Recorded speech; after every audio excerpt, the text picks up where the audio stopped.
O que você está vendo aqui é uma verdadeira bomba para o cristianismo. Talvez você não esteja entendendo agora no primeiro momento, mas eu tenho certeza que se o seu pastor, o seu padre ou o seu líder religioso favorito estiver vendo esse vídeo agora e vendo essa imagem, ele tremeu na base. Eu sei que você agora está curioso para saber o que isso aqui significa, então acompanhe comigo até o final.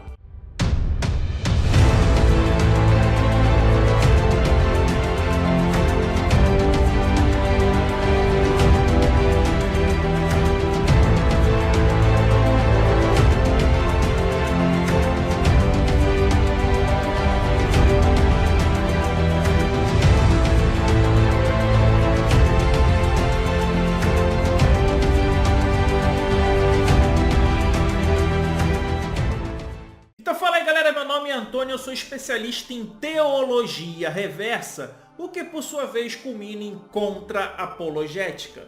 Em outras palavras, eu mostro aqui nesse canal aquilo que seu padre, seu pastor, seu líder religioso favorito jamais terá coragem de lhe mostrar. Se você não está acreditando em mim, cobre a partir de hoje que seu padre, seu pastor, seu líder religioso favorito diga na igreja lotada isso que eu vou mostrar para vocês aqui hoje. Cobre dele, cobre, pede para me refutar também, fala assim, ó, vai lá refutar o Antônio, quero ver, bota lá, vambora. Eu só quero lembrar a vocês que eu não estou aqui para fazer você perder sua fé, eu não estou aqui contra a sua crença, nada disso. Eu só estou passando uma informação a qual não é passada nas igrejas. Eu trago para vocês o que é discutido no mais alto nível dentro da academia. E você vai pegar essa informação, vai consultar o seu padre, o seu pastor, o seu líder religioso favorito, vai pesquisar por conta própria e vai ver se o que eu estou falando é mentira ou é verdade.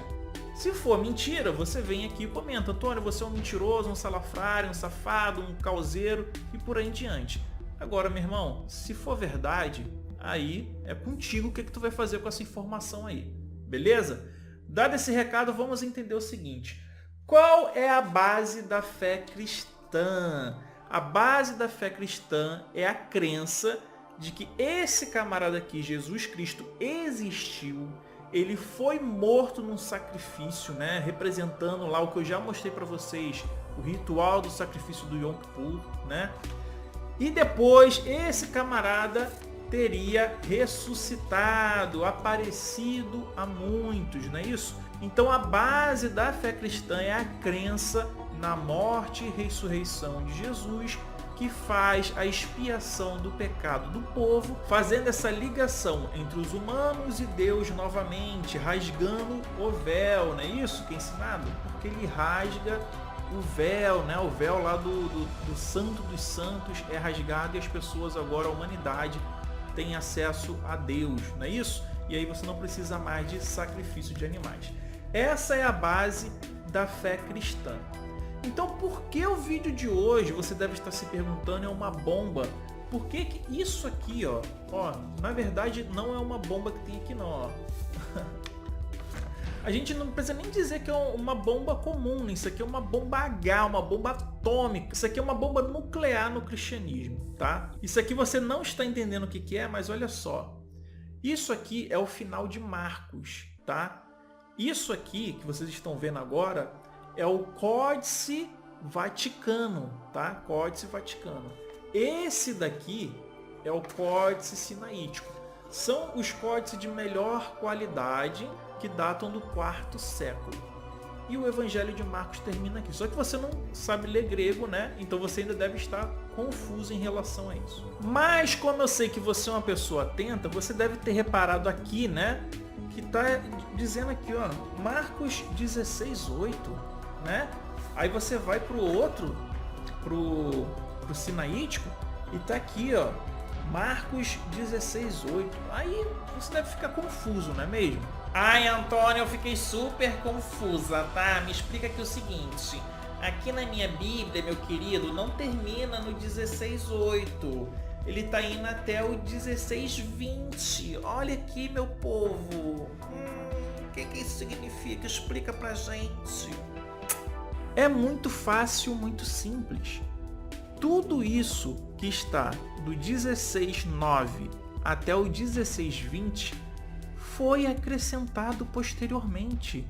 O encontro de Jesus com os apóstolos, a sua pregação após a ressurreição, simplesmente não existe nos manuscritos de melhor atestação. Simplesmente tudo isso foi acrescentado, e foram acrescentados em mais de uma versão diferente. Meus amigos, olha essa bomba que caiu no colo do cristianismo agora. Galera, é isso mesmo que eu acabei de explicar para vocês. Tudo isso aí é invenção, é uma fanfic posterior. Tudo isso é uma DLC acrescentada depois, minha gente. Isso, padre, pastor, líder religioso, nenhum explica. E isso tem implicações seríssimas para o cristianismo que você vai ver nesse vídeo aqui. Para entender a explicação disso, eu preciso que vocês entendam o seguinte. Quando a gente tem parênteses normal, tá? Em uma crítica textual, significa que ele tem uma certa atestação, tá? Ele não tem tanta diferença assim. Quando a gente tem o colchete comum, significa que houve ali um debate, mas que pode haver aquela parte, aquele texto, como vocês viram na questão do Jesus Barrabás, né, onde que o comitê, por maioria, acreditou que Jesus era sim o nome de Barrabás, só que foi suprimido por questões de crença, de fé, respeito em relação ao personagem Jesus. Agora, quando nós temos isso aqui, ó, o colchete duplo, é que o comitê foi enfático em declarar aquele texto como ausente do que talvez seria um original, tá? Ou seja, é uma adulteração, é algo forjado, é algo criado, beleza? Isso aqui é seríssimo quando você tem numa Bíblia, tá? E muitas Bíblias de hoje que você usa em casa possuem partes que deveriam não constar porque fazem parte de um texto receptus, né? Que não foi totalmente retirado da circulação comercial. Então agora nós vamos analisar o melhor material de estudo que nós temos disponível, aquilo que tem de melhor na academia, para você ver que eu não estou mentindo. Eu poderia pegar a minha Bíblia interlinear, porque ela já traz isso. Tá vendo aqui, ó? Ó, o colchete duplo aqui, ó. Tá vendo, ó? Aqui, ó, onde começa e onde termina. Tá? Tudo isso daqui foi acrescentado. Tudo isso não existe. É uma fanfic posterior. Mas, como vocês sabem, o Dr. Rodrigo Silva reclamou de eu ter usado a Bíblia interlinear. Então, o que a gente faz nesse caso? A gente pega, né, o Novo Testamento grego, que é, tá, o Nest Aland, para poder fazer aqui a atestação para todos vocês. E como vocês podem reparar aqui, ó, olha só, ó, colchete duplo, beleza? Olha só, o colchete duplo aí. Vamos ver aqui onde que vai parar, ó. Aqui, ó, no 20. Então tudo isso daqui, gente, não existe no que talvez seja um original. Bom, para não dizerem que eu não estou usando material acadêmico, a gente também pode acrescentar uma outra obra além do Ness Aland. A gente pode acrescentar, ó, o variantes textuais do Novo Testamento, tá? Quem é um dos autores disso aqui, ó? Quem é o comentário? Bruce Metzger, tá? Vai procurar aí no Google quem é o Bruce Metzger, beleza? Então vamos lá, gente. A gente abre aqui, ó, e a gente vai para a parte 16, 9 e 20, o final ou os finais de Marcos. Vamos ver o que ele vai falar. São bastante complicados os problemas textuais e literários relacionados com o final de Marcos. Aí ele vai sugerir aqui uma série de referências, tá? Para você fazer uma análise mais aprofundada disso tudo. Os manuscritos trazem 4 finais diferentes para Marcos. Eu tenho esses 4 finais e já vou ler para vocês. Olha só o que ele vai falar aqui, ó. Os 12 últimos versículos do texto de Marcos comumente aceita onde? Nas Bíblias comuns que as pessoas têm em casa, né? Derivadas aí de texto receptus da vida e por aí em diante. As pessoas são enganadas, né, com a Bíblia que elas têm em casa, mas enfim. Não aparecem nos 2 mais antigos manuscritos gregos. Quais são esses 2 mais antigos manuscritos gregos, minha gente. Esses aqui, ó, os sinaíticos e o vaticanos, eles terminam sem ter esses acréscimos. Olha que loucura, hein? Que doideira, hein? Vamos continuar aqui. No manuscrito bobiense da antiga latina, no manuscrito da siríaca, em mais ou menos 100 manuscritos armênios e nos dois mais antigos manuscritos georgianos, Clemente de Alexandria e Orígenes, segundo e terceiro século, não dão mostras de que sabiam da existência desses 12 versículos. Além disso, Eusébio e Jerônimo, quarto e quinto século, afirmam que esses versículos estavam ausentes de quase todas as cópias gregas de Marcos que eles conheciam. Vários manuscritos que contêm esses versículos trazem notas de copista dando conta de que cópias gregas mais antigas não tinham esse texto. Em outros manuscritos, essas passagens trazem sinais que os copistas colocavam no texto para indicar que se tratava de um acréscimo ao documento. Olha o que ele vai falar aqui, ó. O vocabulário e o estilo desse final mais longo diferem do resto do Evangelho de Marcos, e isto sugere que os versículos 9 a 20 não são originais. Olha aqui a tese dele, ó.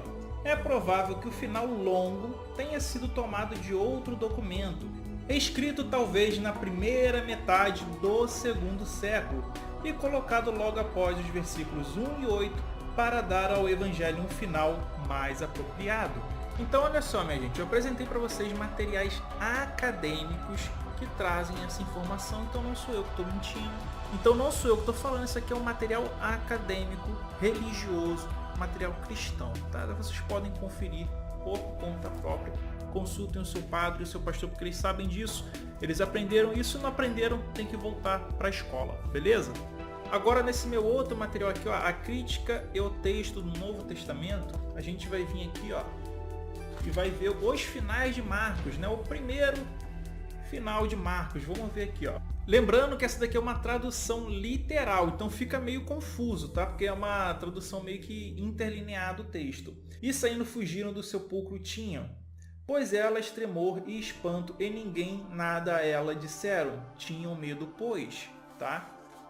Vamos para o segundo final. O segundo final vai dizer o seguinte, ó, tradução literal também. Todas as coisas anunciadas ao redor de Pedro suscitamente proclamaram depois de, e estas coisas também, ele mesmo Jesus, desde o Oriente até o Ocidente, enviou através de eles a santa e incorruptível mensagem da eterna salvação. Amém. Terceiro final vai dizer o seguinte, ó. E tendo ressuscitado e cedo em primeiro de semana, apareceu primeiro a Maria Madalena, de quem tinha expelido 7 demônios. Aquela ainda anunciou aos que com ele tinham estado, que estavam entristecidos e chorando. E aqueles ouvindo que vive foi visto por ela, não acreditaram. Depois a estas coisas, a 2 entre eles que caminhavam foi manifestado em outra forma, indo eles para o campo, e aqueles partindo anunciaram aos outros, nem naqueles acreditaram. Finalmente, estando reclinados eles os 11, foi manifestado e censurou a incredulidade deles e dureza de coração, porque ao que tinham visto, a ele ressuscitado não deram crédito. E disse a eles, indo para o mundo inteiro proclamai o evangelho a toda criatura. O que crê e é batizado será salvo. O que mais não crê será condenado. Sinais aos que creem, estes acompanharão em nome meu, demônio expelirão, em línguas falarão, novas e em mãos de serpentes pegarão, e se mortífero algo beberem, de modo nenhum a eles fará mal. Sobre enfermos as imporão e bem terão. Então olha só, gente, essa coisa de pegar em cobra, que a gente vê muito pastor morrendo, né, que vai pegar em cobra e tomar uma picada e morre, coisa que a gente vê nego tomando veneno e morrendo, nego expulsando o demônio em nome de Jesus, nego falando que cura os outros, isso aqui tudo é acréscimo. Caralho, tudo isso daqui, meu irmão, foi colocado na Bíblia, não existe no original, tá? Como eu mostrei para vocês. Quer ver? Eu vou botar aí na tela, tá? Algumas versões que demonstram que isso aí foi acrescentado. Lembra aí que elas estão com colchete duplo, beleza? E aí nós temos o quarto, né? O quarto e último final. Tradução literal vai dizer o seguinte, ó. Esse tempo coerente da lei e da fé se encontra sob domínio de Satanás, que não permite que a verdade e o poder de Deus prevaleçam sobre as impurezas dos espíritos, ou não permite que os que estão sob o domínio dos espíritos compreendam a verdade e o poder de Deus. Portanto, revela agora a tua justiça. Assim eles falaram com Cristo, e Cristo lhes respondeu: os anos de poder de Satanás chegaram ao fim, porém outras coisas terríveis se aproximam. E eu fui entregue à morte pelos pecadores para que eles possam voltar para a verdade e não pequem mais e possam herdar a glória espiritual e incorruptível da justiça que está nos céus. Agora, depois de ler esses 4 finais, eu quero saber de vocês, qual deles é inspirado por Deus, né? E o comitê de especialistas julga que do versículo 9 ao 20 é tudo acréscimo, é tudo final acrescentado. Até esse aqui, ó, no versículo 8 ainda, isso aqui é acréscimo, tá? Isso aqui é acrescentado. Então é complicado, tá? Ficou complicado agora aí para os líderes religiosos, para os estudiosos. Isso aí é um debate amplo demais na academia, tá? Porque se realmente a ressurreição de Jesus é um acréscimo, né? As implicações disso, cara, para o cristianismo é terrível, significa muitas coisas. Por exemplo, que a comunidade cristã inteira está sendo enganada. Aquilo que você vê em filme, aquilo que você vê em novela, você vê em teatro, aquilo que você vê contado nas igrejas, tudo caô, tudo mentira, beleza? Vamos entender as implicações disso agora. Bom, além daquilo que eu já mostrei para vocês, vamos ver o que o Bart Ehrman fala sobre isso. Ele vai dizer aqui o seguinte, ó. Os 12 últimos versículos do Evangelho de Marcos não pertenciam originalmente a ele, teriam sido adicionados por um escriba em uma geração posterior. Marcos terminava seu Evangelho com o que hoje corresponde a 16:8, com as mulheres fugindo no túmulo sem contar a ninguém o que tinham visto. Em minha abordagem, aceito o consenso acadêmico de que os versículos 16:9 até o 20:21 são um acréscimo posterior ao Evangelho.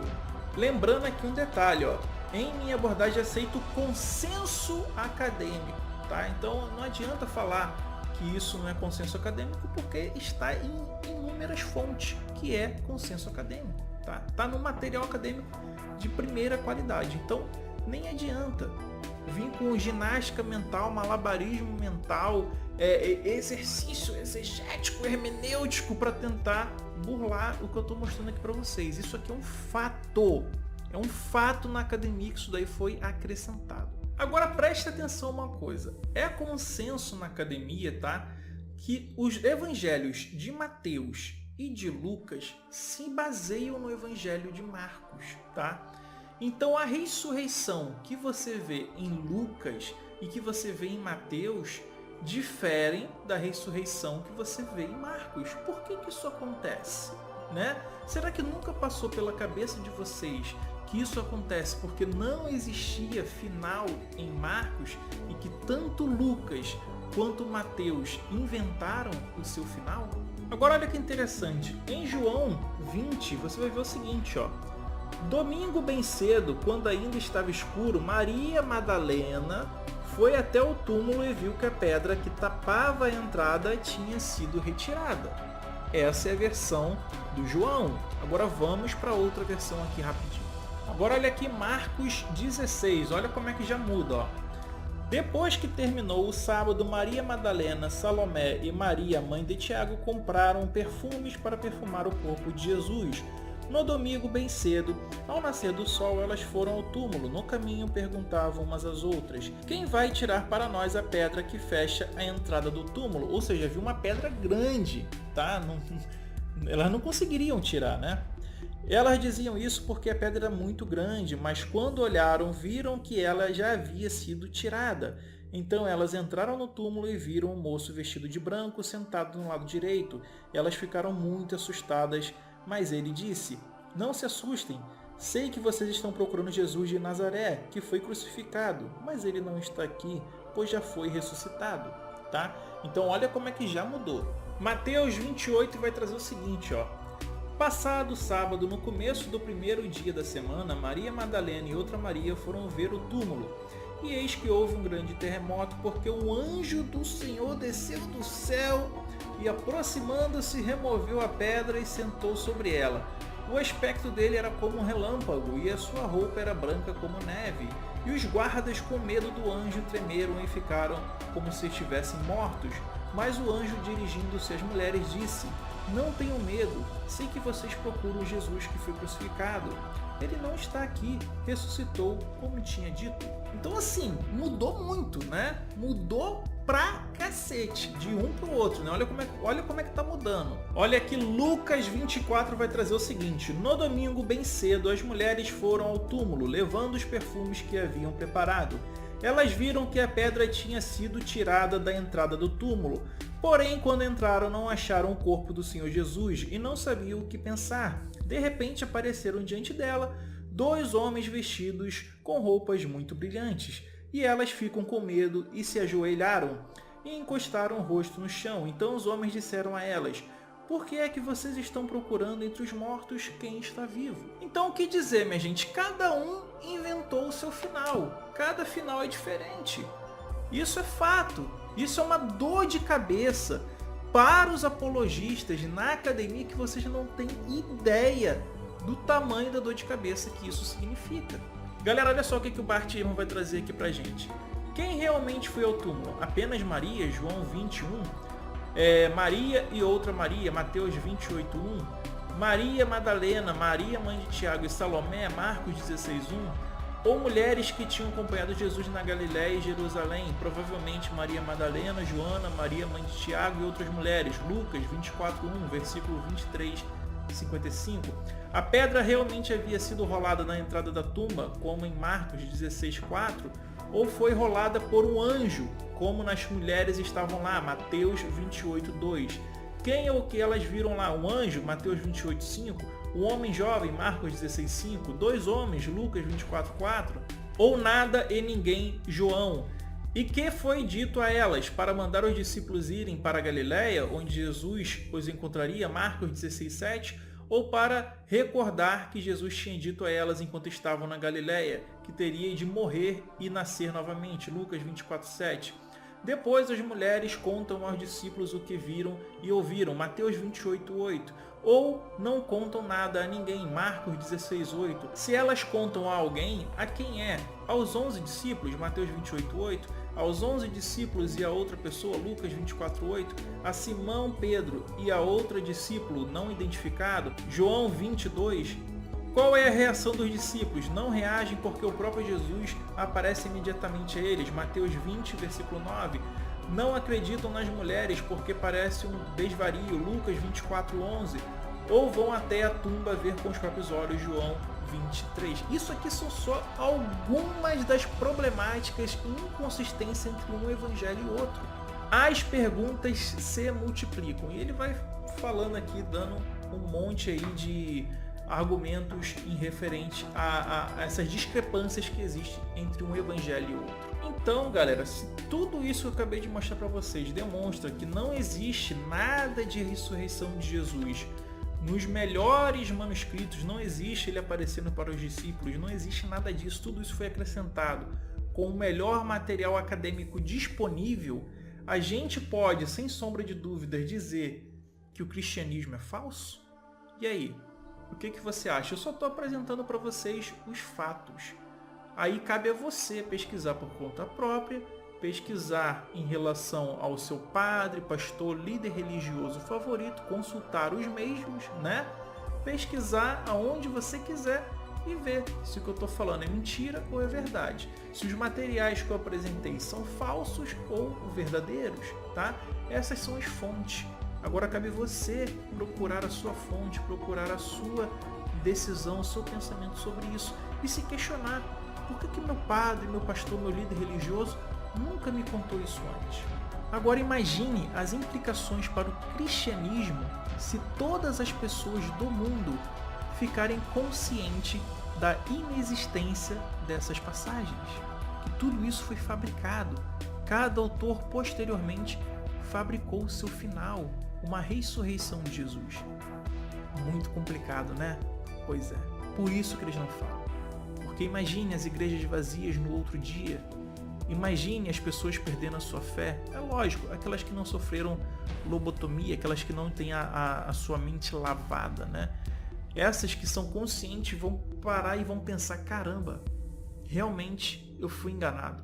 Ainda mais se conciliar isso com aquilo que eu já mostrei para vocês no outro vídeo sobre Jesus Barrabás, sobre o Yom Kippur. Meu irmão, acabou tudo.